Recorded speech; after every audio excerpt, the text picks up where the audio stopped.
இன்னைக்கு ஆயனா துணை எபிசோடில் பார்த்துக்கிட்டிங்கன்னா, வீட்ல வந்து எல்லாரும் ஃபோன் நோண்டிட்டு இருக்காங்க. அப்ப நிலா வந்து கேட்குறாங்க, "என்னண்ணா ஃபோன் நோண்டிட்டு இருக்கீங்க? வாங்க கோலம் போடணும்." அப்படின்னு சொல்லும்போது, சோழன் "என்னங்க கோலம்லாம் போட்டுக்கிட்டு, நாளைக்கு பொங்கல் தானே சாப்பிடுறோம். கோலம்லாம் எதுக்கு போடணும்னு" சொல்லிட்டு அப்புறம் நிலா வந்து திட்டி எல்லாத்தையும் கோலம் போடுறதுக்கு இது மாதிரி எல்லாம் ரெடி பண்ணுறாங்க. கலர் பொடிலாம் கலந்து அப்புறம் வந்து கோலம் போடுறாங்க. அப்புறம் கோலம் போடும்போது நல்லா நிலாவை கலாய்ச்சி இந்த மாதிரி கோலம் போட தெரியாதுன்னு சொல்லி சோழன் கலாய்ச்சி அப்புறம் நிலா நல்லா கோலம் போட்டாங்க.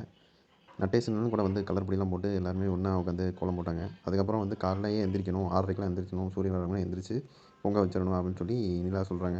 சோழன் வந்து "ஏங்க அதெல்லாம் என்னங்க காலைல எந்திரிச்சுக்கிட்டு" அப்படின்னு சொல்லி திரும்பி இது நக்கல் பேச்சு பேசுறாரு. அப்புறம் வந்து நிலா திட்டி விட்டுறாங்க. அப்புறம் எல்லாம் தூங்கிட்டு காலைல வந்து நிலா எந்திரிச்சிட்டாங்க. பட் மற்றவங்க யாரும் எந்திரிக்கல. அப்போ சேரன் எந்திரிச்சிட்டான். சோழன் வந்து எந்திரிக்கும்போது நிலாவை கட்டி பிடிக்கிற மாதிரி வந்தாங்க. நிலா கிள்ளி வச்சுட்டாங்க.